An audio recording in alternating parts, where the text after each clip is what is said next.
progetti petroliferi molto simili a quelli di cui si parla qui, no? Pozzi ma anche raffinerie volevano fare, e diciamo a suo tempo insomma, mi sono molto attivata, ho cercato di fare quello che potevo, un po' mi sono molto riconosciuta nella storia che ha raccontato Manuela, perché un po', no, in maniera diversa ma più o meno simile anche è un po' anche la mia storia. E noi in Abruzzo siamo poi riusciti, almeno questo particolare progetto del Centoio, alla fine a spuntarla, a vincere, e diciamo col passare del tempo ho iniziato a interessarmi ad altri problemi, ad altre località, sempre in Abruzzo e poi pian piano anche fuori dalla mia regione di origine.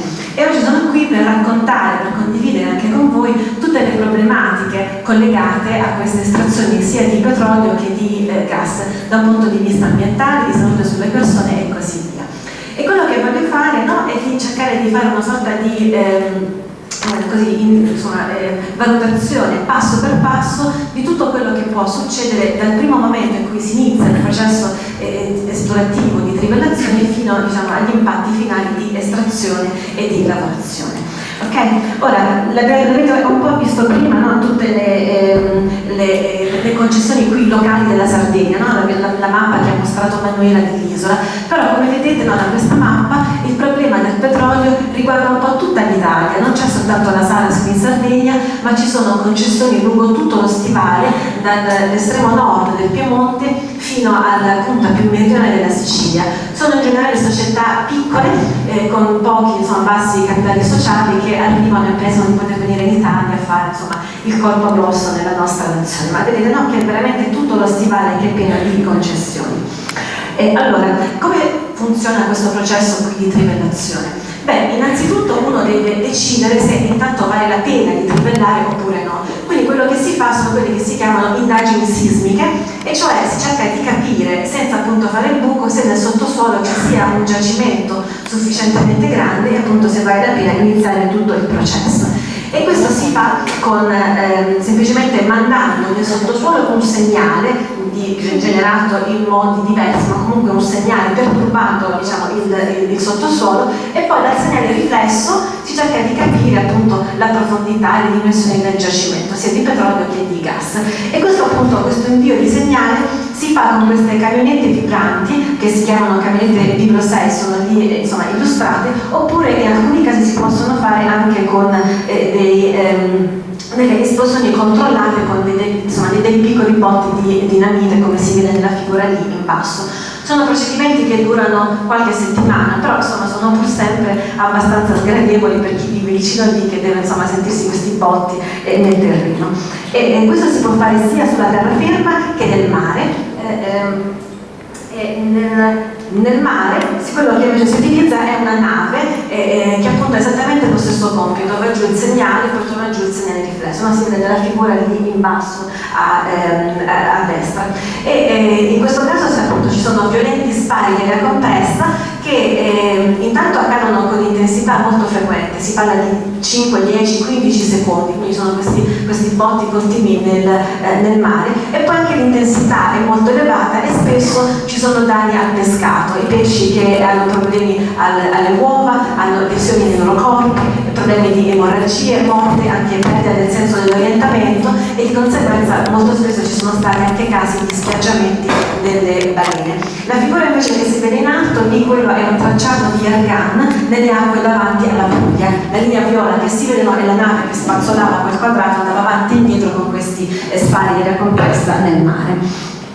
Ok, ora supponiamo che abbiamo fatto le nostre indagini sismiche preliminari, che qui sono state già eseguite, credo lì ad Albori almeno, e abbiamo deciso che c'è sufficiente interesse, sufficiente petrolio, sufficiente gas con i nostri calcoli per andare avanti. E quindi quello che si fa è appunto prima il buco preliminare e poi invece il buco permanente, no? Il punto estrattivo. Ora, in Italia in particolare questo processo è abbastanza complicato, nel senso che i nostri giacimenti in generale, poi possono esserci casi variabili, insomma da località a località, ma in generale il petrolio che è presente in Italia è posto a grandi profondità sotto la crosta terrestre, quindi no, bisogna andare giù 3, 4, 5 km sotto la crosta terrestre, e questo è un processo difficile, delicato. I petrolieri amano ripetere che loro utilizzano insomma, dei fluidi che li aiuteranno ad arrivare così in profondità di natura biodegradabile, ma questo non è assolutamente insomma, accettabile, perché provateci voi a fare un buco di 3 km con una sostanza così a base di acqua, come dicono loro.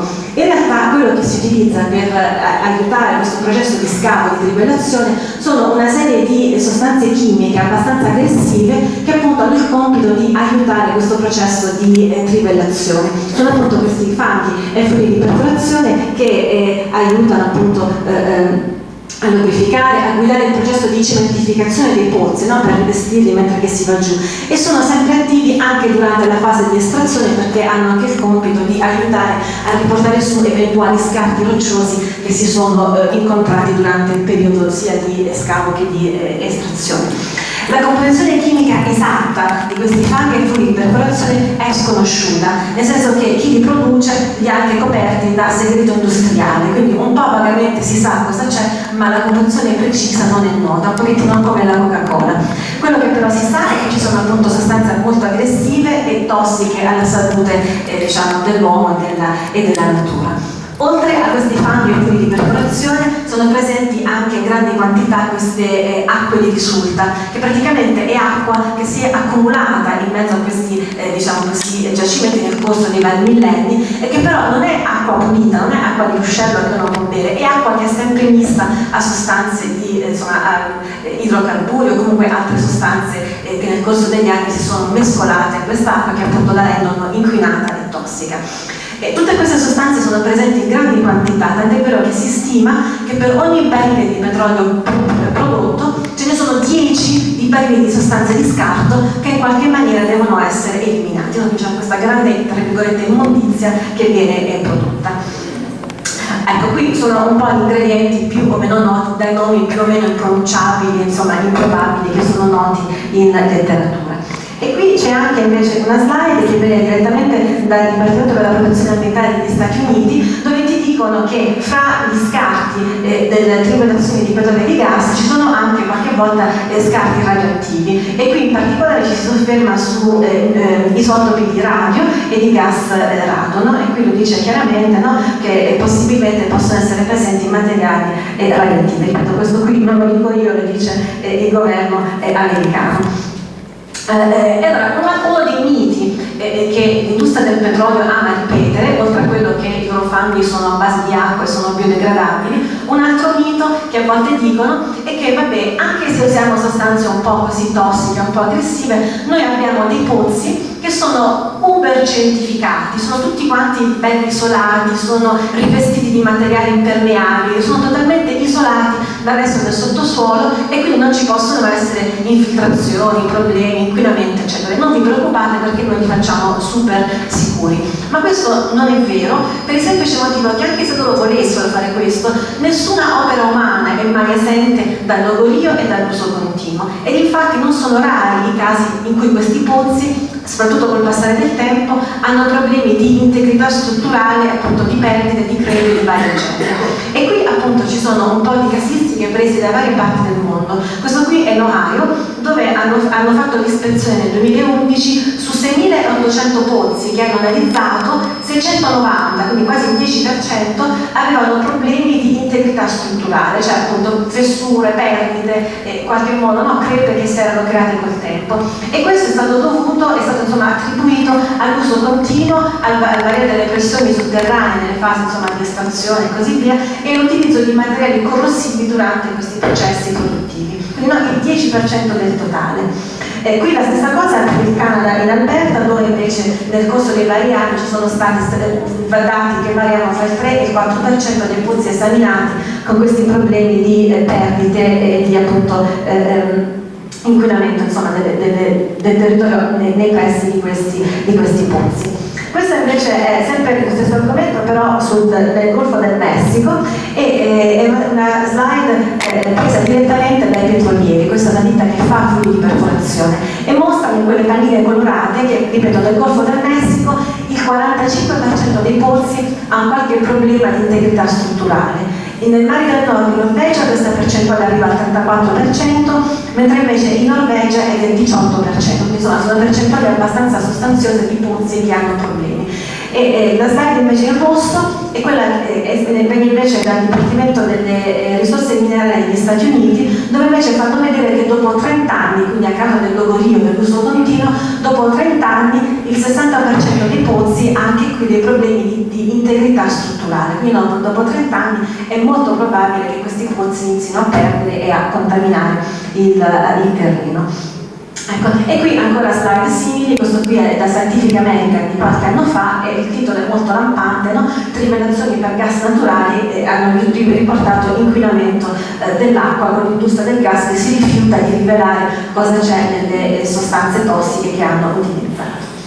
E questo non accade soltanto oltreoceano, accade anche in Italia. Purtroppo però quello che succede, e questo lo vedremo durante tutta la presentazione, è che in generale in Italia tutte queste notizie sono scritte in inglese e soltanto per una stretta cerchia di persone, di specialisti che lavorano nell'industria del petrolio. Molto di rado ci sono comunicati di questo genere diretti alla popolazione. E infatti questa qui è appunto una indagine fatta da Leni in concomitanza con la Schlumberger, e la Schlumberger è una ditta francese che anche lei fa questi fanghi di perforazione, e hanno mandato questo avviso dove parlano di, si parlava qui di pozzi di gas però per stoccaggio, ma il metodo più o meno lo stesso, e si parla del fatto che a causa delle alte pressioni di iniezione, degli alti tassi di produzione, dei frequenti cambiamenti in temperatura e pressione, ci sono stati problemi nelle cementificazioni dei pozzi che ne hanno compromesso l'integrità.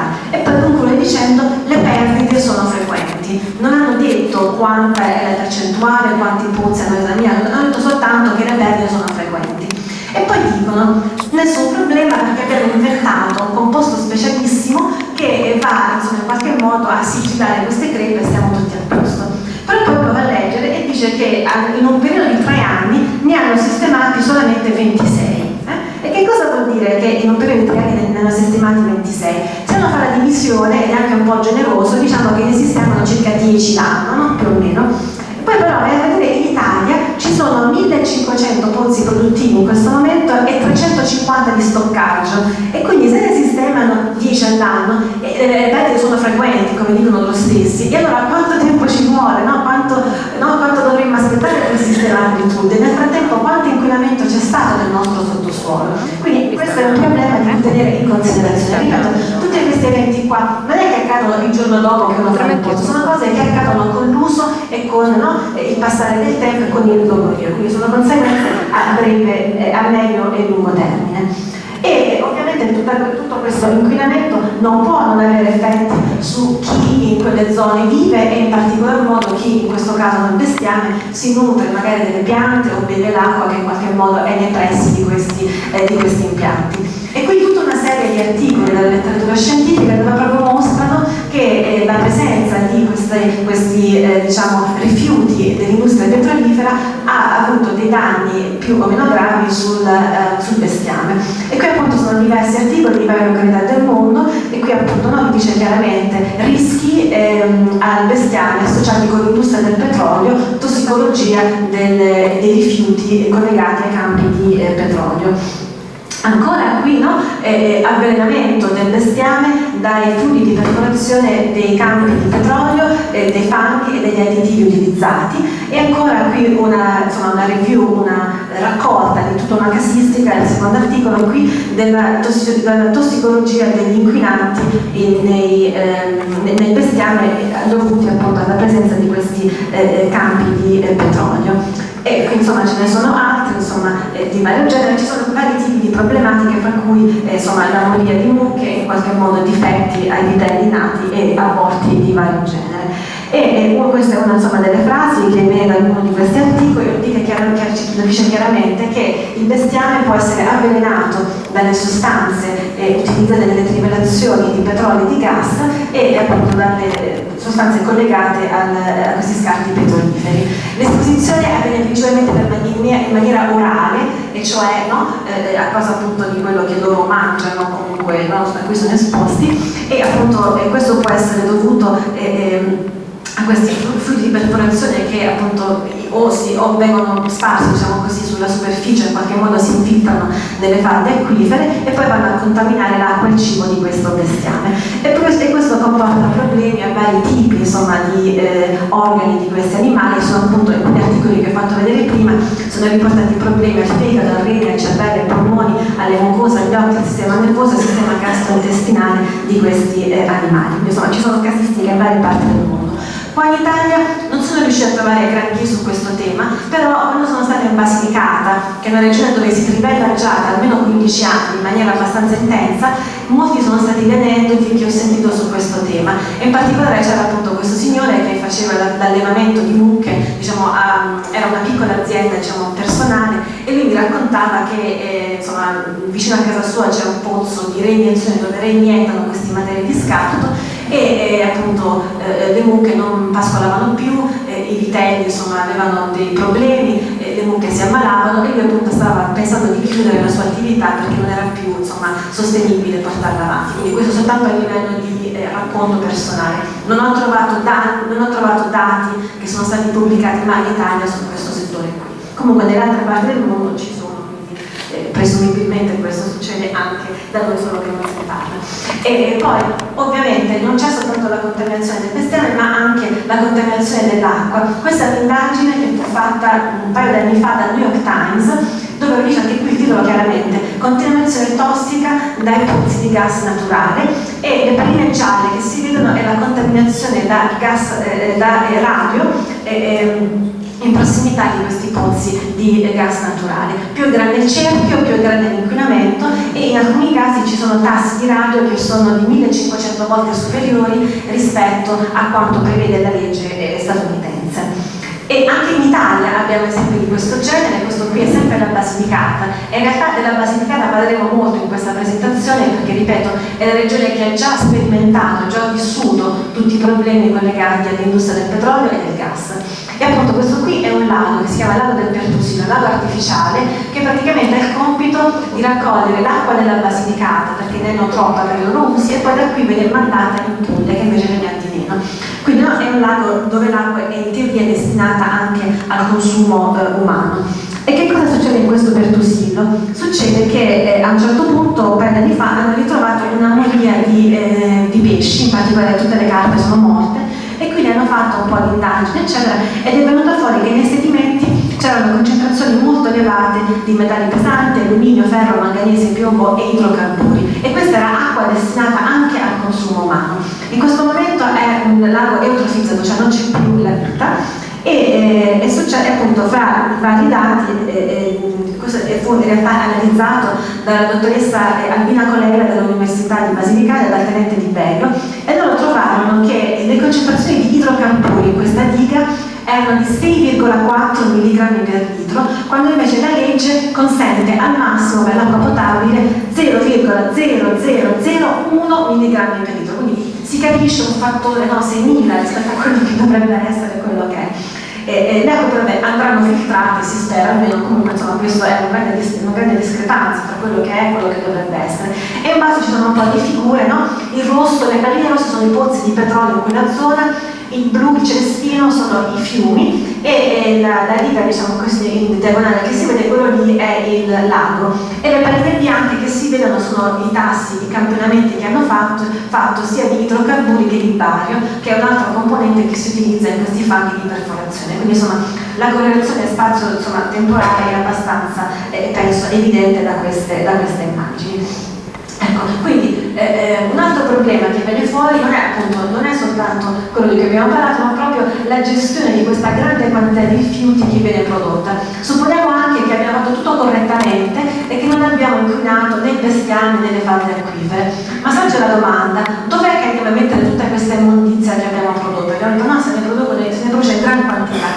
La legge ovviamente dice che tutto deve essere smaltito a norma di legge, tutto deve essere fatto secondo certi protocolli, eccetera. Però sappiamo, no, che molto spesso queste cose non vengono poi così insomma, obbedite nella maniera ottimale. E qui un po' di testate giornalistiche degli scorsi anni, i rifiuti del petrolio spesso dovrebbero essere smaltiti come rifiuti tossici, speciali pericolosi, perché appunto sono tali.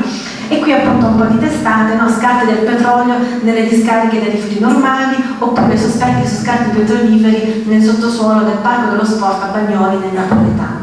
Ma sicuramente, secondo me almeno, il caso più eclatante di inquinamento da queste sostanze di scarto non smaltite correttamente c'è stato sempre in Basilicata, dove per 20 anni la Total, che è un'altra delle ditte che insieme all'Eni della Basilicata, ha riversato questi fanghi di perforazione in maniera impropria nei campi della gente per 20 anni, e lì hanno ritrovato uno strato di 80 cm di piombo, vanadio, idrocarburi, bitume, che nessuno se ne era accorto appunto per 20 anni di tempo.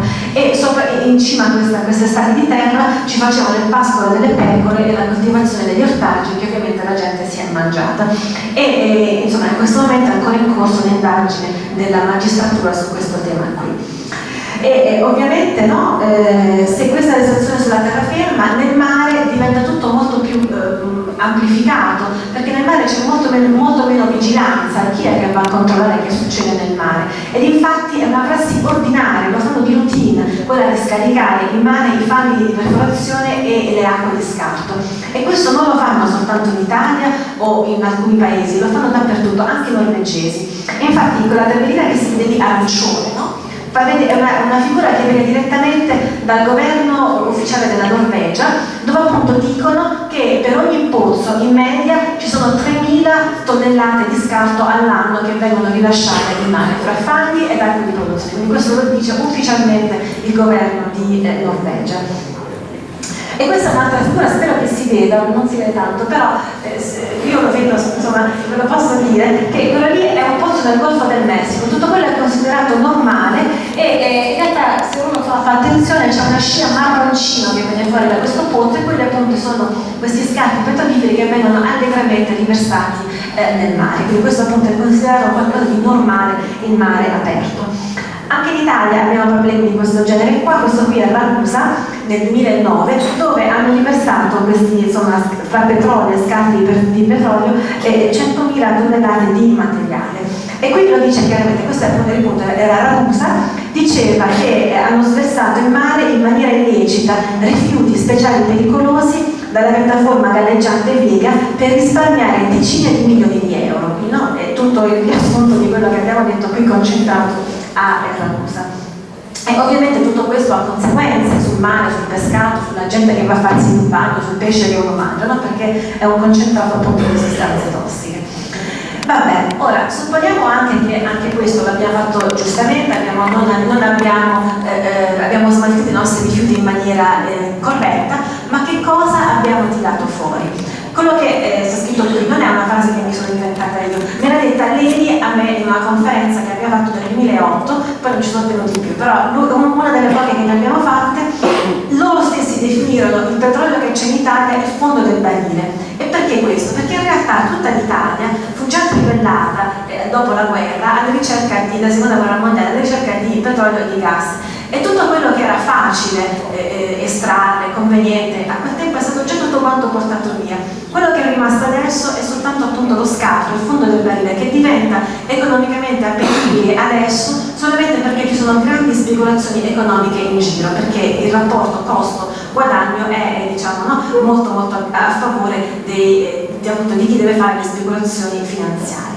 Ecco. E perché appunto il nostro petrolio è il fondo del barile in questo momento? Perché ripeto, intanto come ho detto è posto a grandi profondità sotto la crosta terrestre e quindi è difficile da estrarre, e soprattutto è un petrolio di qualità scadente, è un petrolio che viene definito amaro e pesante. Che vuol dire questo? Amaro vuol dire che è ricco di impurità e di gas a base di zolfo, quindi sostanze spurie che non sono indesiderate nel petrolio, e pesante vuol dire che in generale le molecole che compongono gli idrocarburi che compongono questo petrolio sono in genere troppo lunghe per farci la benzina, e quindi bisogna spezzettarle con ulteriori processi per appunto ottenere questi prodotti, appunto il prodotto finale che insomma, più desiderato, che appunto è la benzina.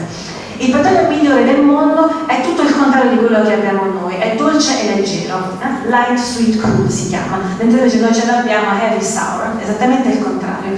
E in particolare c'è un indice che si chiama API, che è American Petroleum Institute Index, che dà una stima del valore della bontà di questo petrolio. Il valore più basso è 8, si trova in Canada, e quello invece più alto è 50, fra i 45 e i 50, e si trova nei mari del nord oppure anche in Texas. In Italia in generale, per quanto riguarda almeno il reparto della dorsale appenninica, quindi dall'Abruzzo fin giù alla Basilicata, questo indice oscilla attorno al valore 15, e quindi insomma si capisce che siamo molto più vicini al valore basso della scala che non al valore più elevato. Quindi abbiamo questo petrolio scadente, difficile da estrarre, e soprattutto ce n'è molto poco, perché in realtà in Italia abbiamo sì il più grande giacimento d'Europa di petrolio che si trova in Basilicata, però pur essendo quello lì il più grande giacimento d'Europa ci fornisce solamente il 6% del fabbisogno nazionale, quindi per far capire che anche se è così grande in realtà ci fornisce poco rispetto a quello che ci serve.